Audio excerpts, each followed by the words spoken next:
नमस्ते दोस्तों, Indic divine channel पे आप सभी को स्वागत है। आज हम आपको जो जानकारी देने जा रहे हैं उसके बारे में वीडियो बनाने के लिए हमारे एक सब्सक्राइबर हमें बार बार कमेंट कर रहे हैं। तो वीडियो के शुरू में ही हम उन्हें धन्यवाद कहते हुए आगे बढ़ते हैं। दोस्तों, मानव मन के मुख्य रूप से दो स्तर होता है। एक है चेतन मन और दूसरा अवचेतन मन। अवचेतन मन मस्तिष्क का 95% भाग बनाता है, जबकि चेतन मन केवल 5% होता है। चेतन मन के द्वारा मनुष्य जागृत अवस्था में सोचता है और बाहरी दुनिया का अनुभव करता है। अवचेतन मन इन्हीं सब बातों को ग्रहण कर सुरक्षित रख लेता है। विज्ञान के अनुसार जागृत मस्तिष्क के परे मस्तिष्क का हिस्सा अवचेतन मन होता है। मनोवैज्ञानिकों का मानना है कि जो इच्छाएं पूरी नहीं हो पाती वे अवचेतन मन में आ जाती हैं। भले ही हम उन्हें भूल जाएं, वे नष्ट नहीं होती। अनेक जन्मों का स्मृति और संस्कार अवचेतन मन के भीतर रखा हुआ रहता है। जितना मन शांत होगा एवं एकाग्र होगा, इतना ज्यादा हम गहराई में जाकर चाहे तो वह देख सकते हैं और आने वाले भविष्य का आकलन भी कर सकते हैं। हमारा अवचेतन मन चेतन मन की अपेक्षा अधिक याद रखता है एवं सुझावों को ग्रहण करता है। इसमें हमारी सभी तरह की भूल बिसरी यादें संरक्षित हैं। वही आध्यात्मिक दृष्टिकोण के अनुसार अवचेतन मन का संबंध हमारे सूक्ष्म शरीर से होता है। अवचेतन मन अर्थात दिमाग का वह भाग जो अधिकतर सुप्त रहता है। अवचेतन मन किसी भी बात का विरोध नहीं करता, ना ही कोई सवाल करता है। वो बस हमारे विचारों को सच करने का काम करता है। अवचेतन मन वह है जो हमको जीवित रखने के लिए शरीर की भीतरी क्रियाओं को संचालित करता है और हमारे द्वारा बार बार सोचे हुए विचारों को दर्ज कर उन्हें हकीकत में बदलता है। आपने स्वर्गलोक की कल्पवृक्ष का नाम तो सुना ही होगा। जिस वृक्ष के नीचे खड़े होकर जो भी कल्पना करो वह सच हो जाती थी।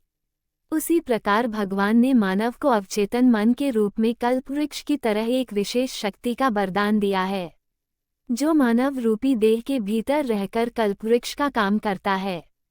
परंतु जिस प्रकार कस्तूरी को ढूंढता हुआ मृग पूरे जंगल में घूमता है, जबकि वो कस्तूरी उसकी नाभि में ही स्थित रहती है, उसी प्रकार हर व्यक्ति अपने दुख और परेशानियों का हल बाहर की दुनिया में ढूंढता रहता है, जबकि उसकी सारी परेशानियों का हल उसके अंदर ही होता है। हम सभी के पास ईश्वर की दी हुई अवचेतन मन नाम की वह शक्तियां हैं जिससे हम चाहे तो अपने जीवन में सुख, शांति और समृद्धि ला सकते हैं। अवचेतन मन हमारे अंदर छिपा हुआ वह खजाना है जिसकी मदद से हम अपनी जीवन को सुंदर और बेहतर बना सकते हैं। अवचेतन मन तक अगर कोई भी आवाज़ पहुंचती है तो वो हर हाल में पूरी होती है। अवचेतन मन यानी आपका सबकॉन्शियस माइंड दुनिया की सबसे शक्तिशाली, अद्भुत, अतुल्य शक्ति का भंडार है जो हमारे अंदर ही मौजूद रहता है। अवचेतन मन आकर्षण के नियम पर काम करता है और आकर्षण के नियम के अनुसार ब्रह्मांड हमारे साथ है और यह हर समय हमसे जुड़ा हुआ है। हम एक ऊर्जा हैं और हम जो भी ऊर्जा को ब्रह्मांड में भेजते हैं यह उसी समान ऊर्जा को हमें वापस भेजता है। आकर्षण का नियम है, हम जैसा विचार करते हैं वर्तमान और भविष्य भी वैसा ही बनता है। आकर्षण के नियम के अनुसार हमारे विचार हमारे अवचेतन मन में एक कंपन पैदा करते हैं। ये कंपन ब्रह्मांड में ऊर्जा को आकर्षित करता है जो उसी कंपन के साथ मेल खाती है। इसलिए यदि हम सकारात्मक विचार रखते हैं तो हम सकारात्मक ऊर्जा को आकर्षित करेंगे जो बदले में हमारे जीवन में सकारात्मक परिणाम लाएगी। और अगर हम हमेशा नकारात्मक सोचते हैं तो परिणाम भी नकारात्मक मिलेगा। आकर्षण का नियम और अवचेतन मन का संबंध बहुत गहरा और सूक्ष्म है। यह एक चुंबक की तरह है। अगर हम सकारात्मक ऊर्जा रखते हैं तो सकारात्मक ऊर्जा ही आकर्षित करेंगे। तो इस वजह से हम जिस भी चीज़ के बारे में गहराई से सोचते और महसूस करते हैं वो चीज़ हमारी जीवन में आकर्षित हो जाती है। हमारे अवचेतन मन की शक्ति इतनी प्रबल है जिससे हम कुछ भी उत्पन्न कर सकते हैं, परंतु वो हमारी इच्छाओं को अलादीन के जिन की तरह पूरा नहीं करता, बल्कि वह पहले अपनी इच्छाओं को पूरा करने में हमें समर्थ बनाता है। इसके लिए कुछ भी झूठ नहीं होता, यह आपकी कल्पना को भी सच मान लेता है। अवचेतन मन सही और गलत में फर्क नहीं कर पाता। हम अपने मस्तिष्क में जिस बीज को बोते हैं उसी के संबंधित फल ही हमको मिलने लगते हैं। अवचेतन मन का एक विशेषता और भी है, यह मन हमें आने वाले खतरों के बारे में आगाह करता है और लगातार हमारी सुरक्षा भी करता है। किसी बड़ी बीमारी होने के 6 माह पूर्व ही ये हमें सूचना भी दे देता है, भले ही हम इसके इशारे समझे या ना समझे, और बीमार होने पर यह हमें स्वस्थ करने की कोशिश भी करता है। हमारा अवचेतन मन ब्रह्मांड की शक्ति का एक दुर्लभ खजाना है। इसके जरिए असंभव कार्यों को भी संभव किया जा सकता है। आकर्षण के नियम और अवचेतन मन एक शक्तिशाली संयोजन है जिसका उपयोग हम अपने जीवन में सकारात्मक बदलाव लाने के लिए कर सकते हैं। परंतु इसके लिए हमें अपने अवचेतन मन को जगाकर ब्रह्मांड के आकर्षण पैदा करने वाले उन तरंगों के साथ संबंध स्थापना करवाना आवश्यक है। लॉ ऑफ अट्रैक्शन ब्रह्मांड के ऐसे नियम हैं जो हमारी सोच से संबद्ध हैं।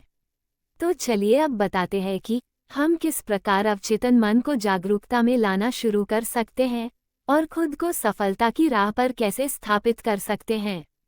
परंतु इससे पहले अगर आप इस चैनल पे नए हैं तो इस वीडियो को एक लाइक करके चैनल को सब्सक्राइब कर लीजिए, ताकि आगे चलकर आपको इस प्रकार और भी अच्छी जानकारी प्राप्त हो सके। दोस्तों, दिमाग की सबसे उद्देश्यपूर्ण और सक्रिय स्थिति के रूप में अवचेतन मन को जाना जाता है। इसका मतलब, अगर हम इस पर नियंत्रण करना सीख लें तो अपनी जीवन में कठिन से कठिन लक्ष्य भी हासिल कर सकते हैं। परंतु अवचेतन मन सिर्फ तभी अच्छे से काम करता है जब चेतन मन उसे सही दिशा दिखाता है। अवचेतन मन को सक्रिय करने के लिए चेतन मन का शांत होना अति आवश्यक है। अवचेतन मन को जागने का सबसे आसान और पहला तरीका है ध्यान का अभ्यास करना।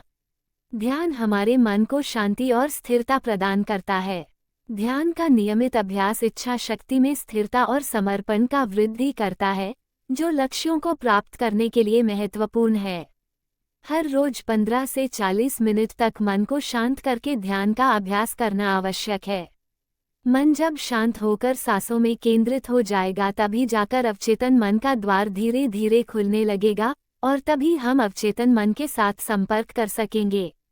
दूसरा तरीका, अपनी कल्पना का सही प्रयोग कीजिए। इस संसार का आविर्भाव भी भगवान विष्णु के कल्पना मात्र से हुआ है, और इस संसार में आज तक जिन भी चीजों का आविर्भाव हुआ है, सबसे पहले किसी की कल्पना में ही हुआ है। कल्पना में वह अद्भुत शक्ति है जिससे हम अपने जीवन की रूपरेखा बदल सकते हैं। परंतु इसके लिए कल्पना ऊर्जा की सही से इस्तेमाल करना आवश्यक है। फालतू चीजों की कल्पना करके अपनी ऊर्जा व्यर्थ में बर्बाद मत करिए। अपनी इच्छाओं को प्राप्त होने के रूप में कल्पना करें। यह आपके अवचेतन मन को इन्हें वास्तविकता में बदलने के लिए मदद करेगा। तीसरा, अपनी विचारधारा को सकारात्मक रखें। अगर आप अपने मन को सकारात्मकता, उत्साह और आकर्षण में लगाते हैं तो आपकी जीवन में सकारात्मक परिवर्तन होना संभव है, क्योंकि हम जो भी ऊर्जा को ब्रह्मांड में भेजते हैं यह उसी समान ऊर्जा को हमें वापस भेजता है। अगर आप किसी के बारे में हमेशा बुरा और नकारात्मक सोचते हैं तो नकारात्मक परिणाम आपको भी मिलने लगते हैं, क्योंकि आप जिन तरंगों को छोड़ते हैं वे आपके पास लौटकर आती हैं और ये आकर्षण के नियमों द्वारा होता है। तो खुद को अगर सफल और कामयाब देखना चाहते हैं तो दूसरों के बारे में भी नकारात्मक सोचना रखें। साथ ही नकारात्मक विचारों वाले लोगों से दूर रहे। ऐसे लोग बार बार आपको डिमोटिवेट करते रहेंगे और आपकी मनचाही वस्तु पाने में बाधा बनेंगे। जितना हो सके अपने चेतन मन को जागरूक रखें ताकि कोई गलत विचार आपके मन में आ भी जाए तो आप उसे बाहर निकल दें। चौथा, हर रोज सोते समय अपने उन विचारों के बारे में सोचना शुरू करें जिसे आप सच करना चाहते हैं। मन में देखिए उस क्षण को और महसूस कीजिए, सोचिए जो आप पाना चाहते थे उसे अपने पा लिया।